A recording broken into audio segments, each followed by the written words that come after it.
People's Platform. A very good evening and welcome to this evening's edition of the People's Platform. My guest tonight is Mr. Lacille De Silva, former Director of Administration, Parliament of Sri Lanka, who is no stranger to the Newsfirst studios. Thank you very much, Mr. De Silva, for joining me this evening. It's a pleasure being with you.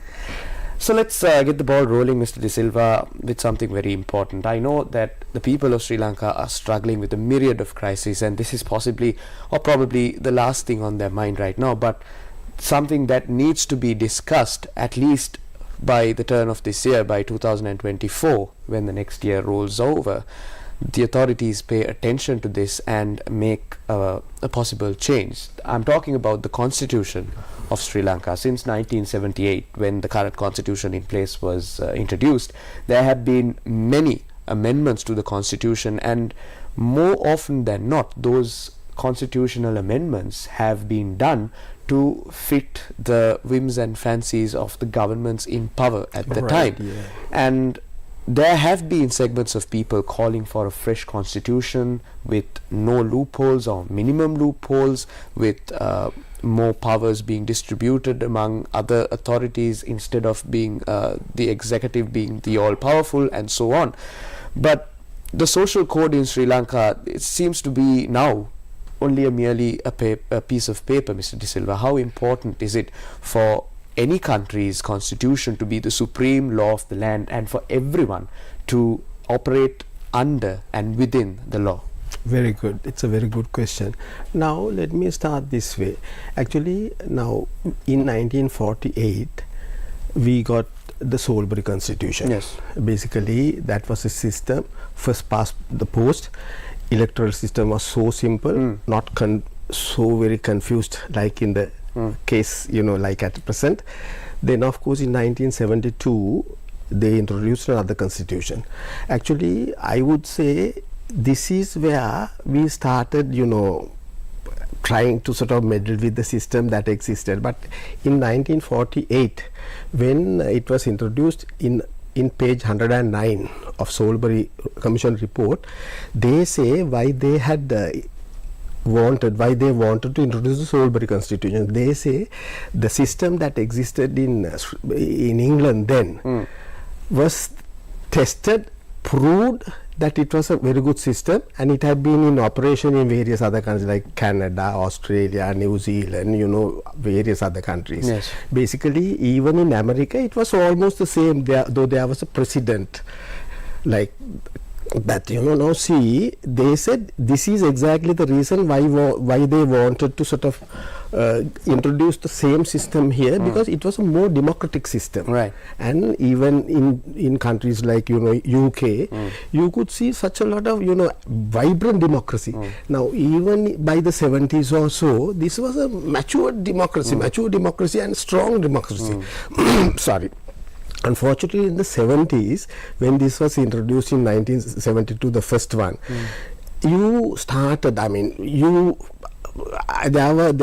were situations because every member got the opportunity even to make appointments to the public service and all that. Actually, that was a disruption of the previous system, Salisbury system, because public service is a specialized service. And in 1853, this system was there, where King and the members of parliament bring in public servants. So this system was changed in 1853. That was called Northcote and Trevelyan report, right? It was a detailed report how the recruitment of the public service should be done.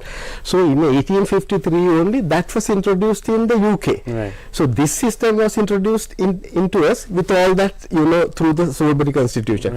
Right. One thing more to be added, 1853 they changed the system and they introduced the experts, in the sense those people with knowledge, experience, all that, qualifications, meritocracy for that matter, should be brought into the public service. That's how the system developed. Yes.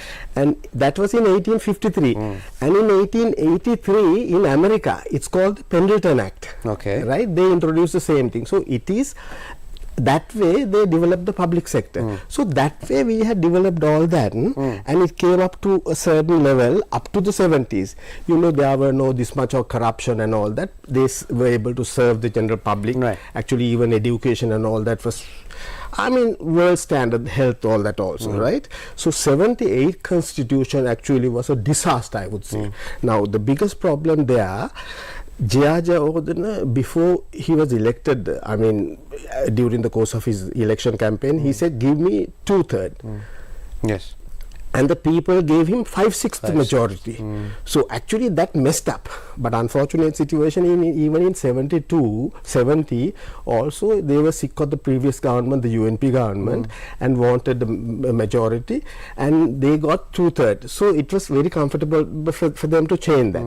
So naturally, whenever we gave them a huge mandate, they messed up the whole thing, I would say. I'm sorry to say it that way. They messed up really. In 70s, they messed it up with a new constitution in 72.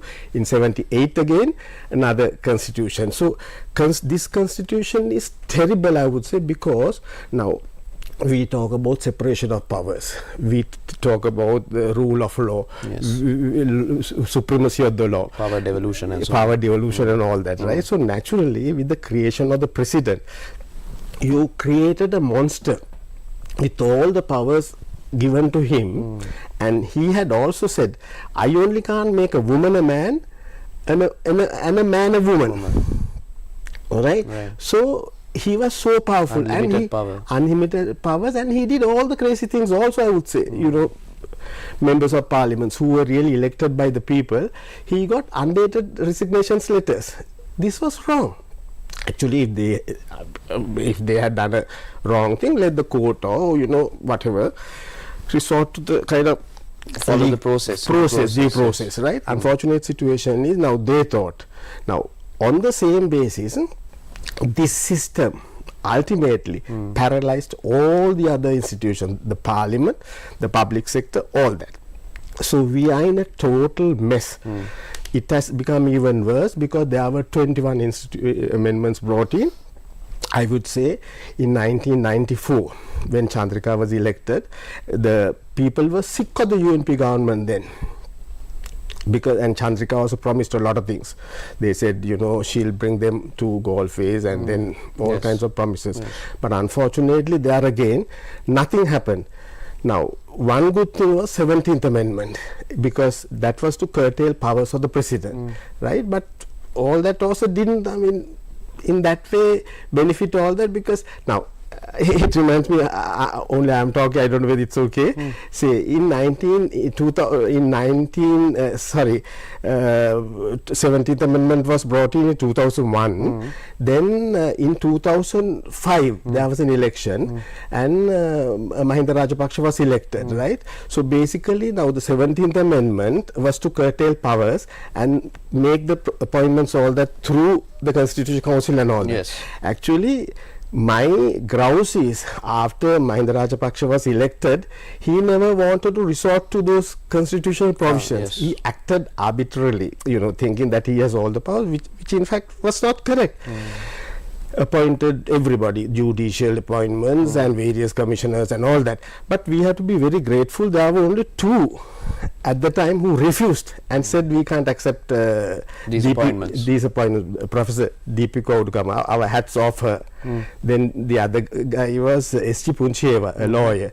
So this is how actually even the constitution, though the constitution is there, though it's a norm setting document, though it says these are the powers or this is how you should function, operate or whatever, do your duties within the whatever limits, right? So it didn't happen. That is the problem. So even now what is happening is just the same thing. Constitution is just a piece of paper. It's being tinkered with. Yeah, they don't follow the guidelines and all now. But Mr. De Silva, help me understand. Now Sri Lanka historically has been a shining example of a democracy, like you said, back in the day. And now if you take Sri Lanka, it's a bankrupt nation where democracy is not even considered when it comes to certain levels of governance. But where did we go wrong, Mr. De Silva? Was it the 1978 constitution that introduced the executive presidency? Yeah, I think 78 constitution really, and with the electoral system also, because it's a wider district, right? And in order to do a campaign in a bigger district, they needed all that money also. What did they do? They started robbing from the government, right? Now, mostly most of the politicians, right, have been there in power continuously for 20-30 years. Yes. And they have got the taste of it. They know how to do it. Actually, they use public officers also, because generally now Article 52(1) of the Constitution says President shall appoint the Secretary of the Ministries, and 52(2) says Secretary shall work under the guidance and supervision of the Minister. Yes, yes. So naturally, their backbone is completely broken down. Yes. The system that existed prior to 72 was something different. A public officer, the Secretary, is the Chief Accounting Officer, and he will not do anything at all. Now, it's just a name that he is the Chief Accounting Officer. If you help, now see, very good example is, look at Kelia Ramukwala's Health Secretary, right? It's a matter that's being investigated. Basically, what he had been doing, actually, I thank all the civil activists.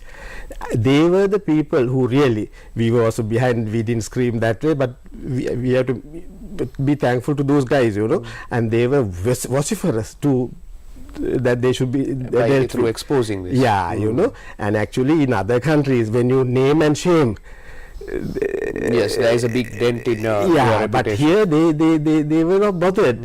Politicians, they continue the same way they were used to. Yes. Right. So, but whatever it is, in this case, these boys were out in the field and screaming, shouting, and somehow it's bearing fruit. Yeah. So naturally, even with regard to this electricity issue, it's the same basically, right? So there has been corruption. I would say the corruption also is sort of embedded in the system because of this present constitution, for that reason.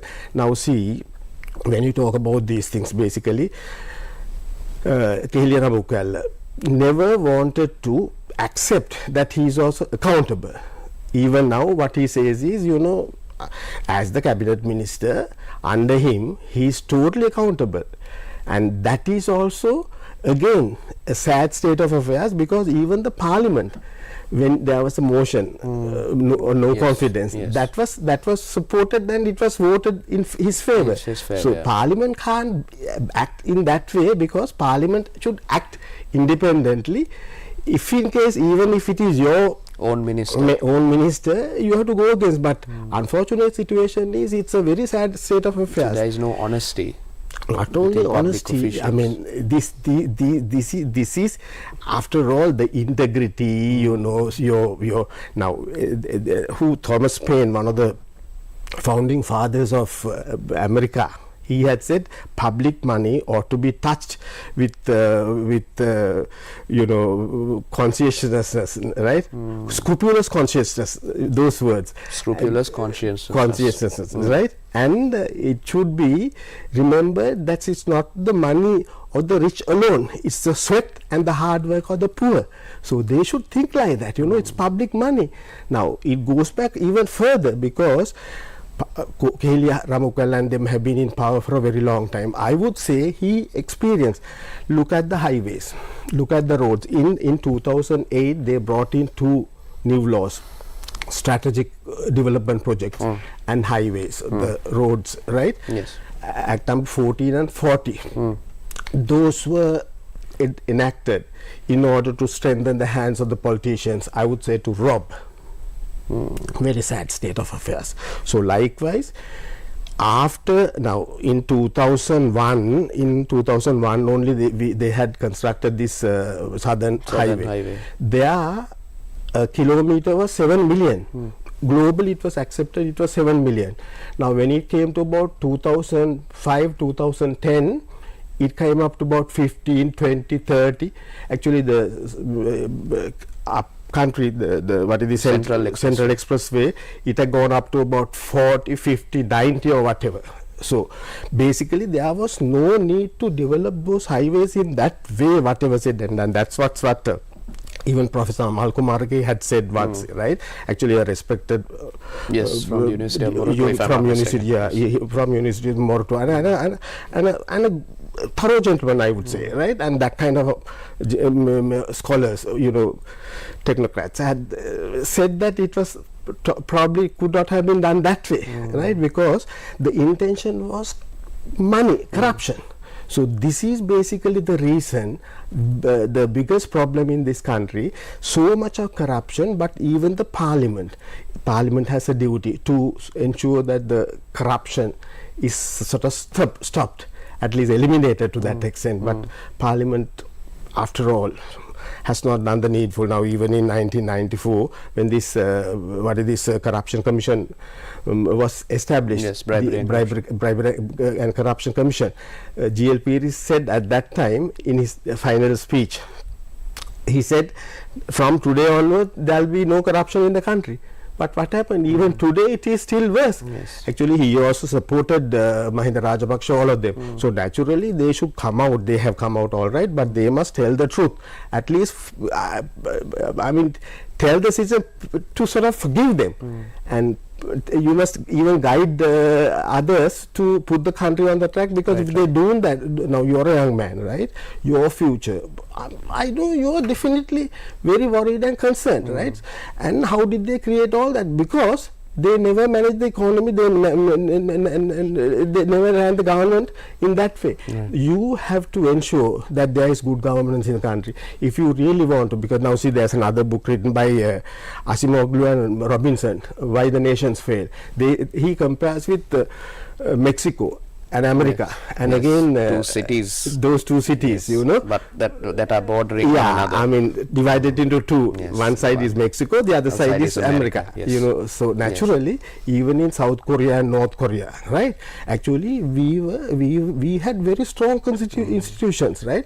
I mean, I would say we had inclusive institutions. Now we have extractive institutions. So this needs to be changed as quickly as possible. Unless you change that, there is no progress at all. So this is what basically you all should understand. You all also must ask, unless there is a change, you know, there is no future for this country. What a beautiful country, what a lovely country, and we have benefited so much from this country, you know. So we feel grateful. That's why we are always out in the field trying to sort of tell the people that it is too much. This has to be stopped, you know. Certainly. So we are in a very having a very engaging conversation with Mr. Lacille De Silva, former Director of Administration, the Parliament of Sri Lanka.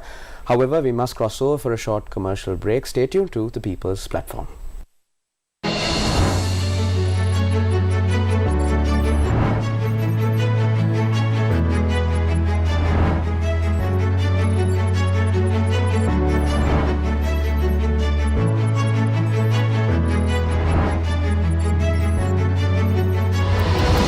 The People's. Let the twinkling lights of Christmas guide us as we step into the new year.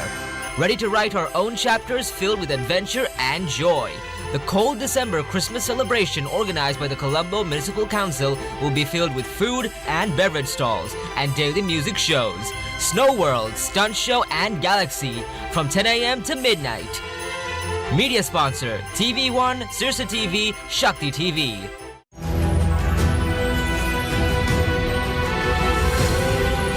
TV1. TV for life. Sri Lanka remembers the devastating tsunami of 2004. Events held in many places to remember those who lost their lives. 57 of the 77 tsunami warning towers down. Today marks Umbuap Full Moon Poya Day and the start of the Sri Pada pilgrimage season. CID records statement from former Health Minister Keheli Rambukwala at his residence over the human immunoglobulin transaction. Criminals operating drug records and underworld activity from overseas will be arrested, says Minister of Public Security. Will a group of SLPP MPs join the opposition? පොත්ජන පෙරමුණේ මන්ත්‍රීවරු යම්කිසි ප්‍රමාණයක් විපක්ෂයේ ඉඳ ගන්නවා කියලා අපිට දැනගන්න ලැබිලා තියෙනවා. එහෙම වුණොත් ආණ්ඩුවේ බහුතරය නැති වෙයි.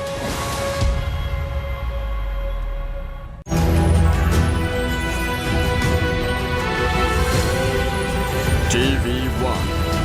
TV for life.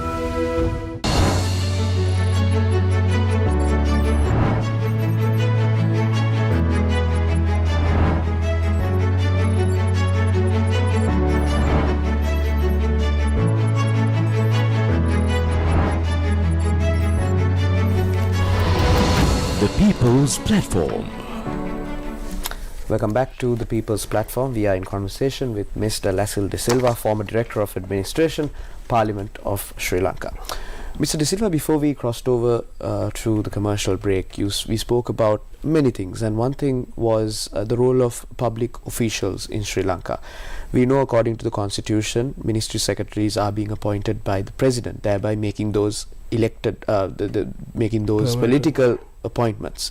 And when it comes to the public service, when the executive has the sole authority on appointing top public officials, and such political appointments are made, that is, one might say, is not being done in the best interest of the people, because people who might not be fit or qualified for a certain job will be appointed to a certain position, one might argue. So how important is it for the state to ensure that these top positions are handed to people based on merit, and the ones who are the best and most qualified person for a certain role?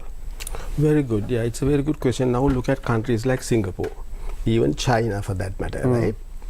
Basically, it's meritocracy. Yes. So what is important now, even in our country, we had the same system up to the 70s, 72.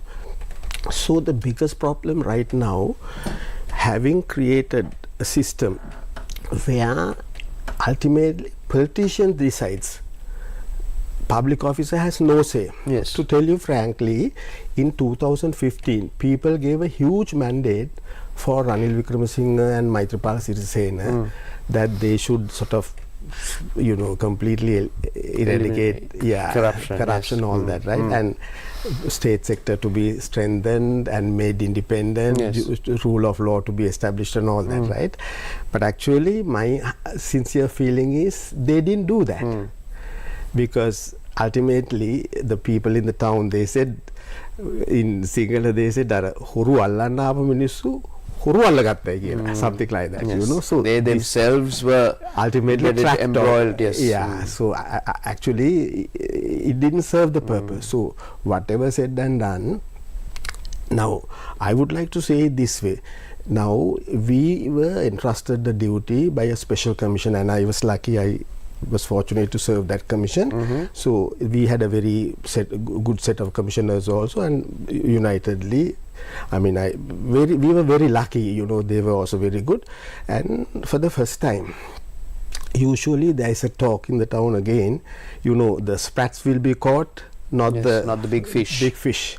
But here we brought all the big fish also in line. The book, yes. Yeah, and started investigations and all that, right? Actually, whatever said and done, even the people came to know, because we didn't want to hide anything, right? We had to sort of tell the people, because every day they were brought in, Mahinda Rajapaksa, various ministers, all very senior public officials and all that. So likewise, when they were brought in, there was a problem again. The then Prime Minister said public sector is crumbling down because public officials are being brought and examined. Right. Then they asked me, I said, no, it's only the people who have been various complaints and all that, who have had various complaints, and we don't bring anyone else if in case there are no allegations or whatever, right? So actually on that basis, even the public sector to a great extent decided that they should not get involved in corruption. So in 2016 or so, actually it was moving well. Right. But for the present president, he was not very happy. He thought that it was crumbling down. No, it was not the case. But I am trying to tell you, basically it is the politicians who are utterly corrupt, and they appoint people, also top officials, who are corrupt, right? And the public sector, when you have corrupt ministers, corrupt secretaries and all that, down the line there is corruption, I mean, right throughout, right? Because the system is such now, even in the provincial councils, they have their tentacles there, because they are political parties, and even at the lowest rank, at the lowest level, Pradesh or whatever, right? So naturally, the politicians should not have such a big say. politicians must not have the opportunity or given all those powers to make those appointments. Right. That was the system that we had in the 70s, Right. from after independence. Yes. So naturally, then there was no corruption. I mean, there were incidents here and there, but they were dealt with. Right. Sometimes they even lost their jobs and all. There were even number of politicians, 5 of them, late 50s, and they had been bribed. So it was ultimately there was a commission appointed, and their civic rights were removed. Right. So why I asked you this is, Mr. De Silva, if you take modern Singapore and the person who is regarded as the father of modern Nation, Singapore, yeah. yes, Lee Kuan Yew, he had followed this formula which included 3 aspects: Yeah, MPH, meritocracy, meritocracy, pragmatism, and honesty. But Sri Lanka still doesn't seem to have such a visionary leader who follows such a formula to appoint people who are based on merit, who are pragmatic, and who are honest. Where can we find such a visionary leader? You are very correct. Now see, when you talk about leaders, we need leaders who are visionaries. We need leaders who are honest. We need leaders who are accountable. We need leaders who are transparent. Actually, leaders are now even various management books. They don't say leaders are these kind of people with all those skills. They should be able to lead a team to reach out certain goals and all that. So this kind of leaders are there, but unfortunate situation in the present context, you don't find that kind of people. They can't even survive because they will not allow that kind of people. We have seen in most of the cases, right? Now see, there are enough and more examples we can quote. Basically, now see, we don't want to now Public Utilities Commission, right? Actually, Public Utilities Commission, he has a job, the commission has a job, and they have to look after the interest of the public. Yes. So when he stood up saying this is my job and this is what it needs to be done, whether it is the president or the minister, they didn't like. You were speaking about Janakarat. Yes. Right? So basically, and even thereafter about Human Rights Commission and all that, various places, and even the president said recently, the state independent commissions are part of the executive. No, it is not. The president even went and took a hit at the Constitutional Council in Parliament. Yes, so this is really not the right thing to do, because those are independent commissions. Like what you said, to come back to the same question, right? Actually, the system is so corrupt, right? They don't permit. Unfortunately, people also must understand. Similarly, even the public servants also should understand. Now see, even the judiciary is also under severe pressure, but we must appreciate, even under severe, that kind of pressure, The judgments that are being the handed down. judgments that are being given, so that's what is needed. Entire public servants in the entire public service must definitely come out, because for them now public service is a thing. Like what you said, why are they there for? Yes. They are there to deliver certain political goods, which are very, very important. Look at police. But are they doing it properly? Are they doing it in the name of, the people, for the benefit of the people? No.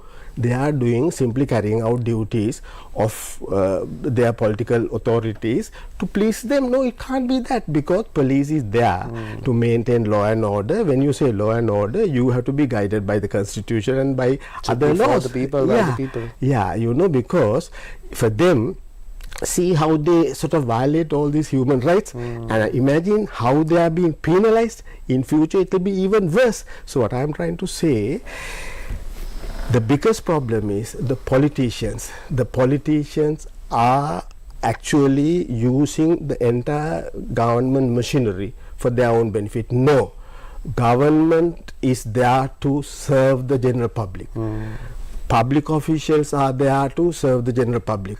Similarly, politicians are also there to serve the general public, but they are serving themselves. That is the biggest problem. So they are looking through all that to find out how best they could get the services back to them. No, it is wrong, and they have to now. Even Ranil Wickremesinghe had on various occasions spoken, say that the need to reforms and all that, but now at the moment he doesn't speak of reforms at all. That another thing I remembered when in 2015, I remember he made a speech in Parliament for those members of Parliament who were elected.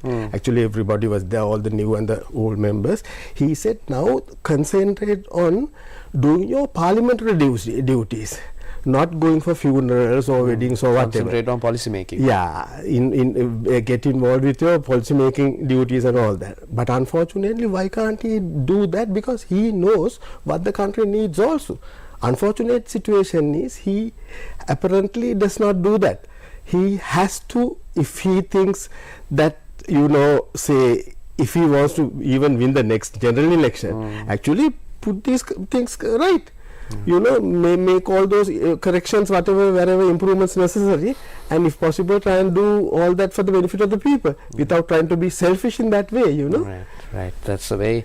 Unfortunately, it's a very engaging, and also I am learning so much from you, Mr. De Silva. Thank you very much for coming on the show. Unfortunately, that's all the time we have on tonight's edition of the People's Platform. My guest tonight was Mr. Lacille De Silva, former Director of Administration, Parliament of Sri Lanka. Thank you very much for coming on the show today and sharing your wealth of knowledge with me as well as our viewers. It's a pleasure to be with you. Thanks, man. Thank you very much for tuning in to the People's Platform. Take care and good night.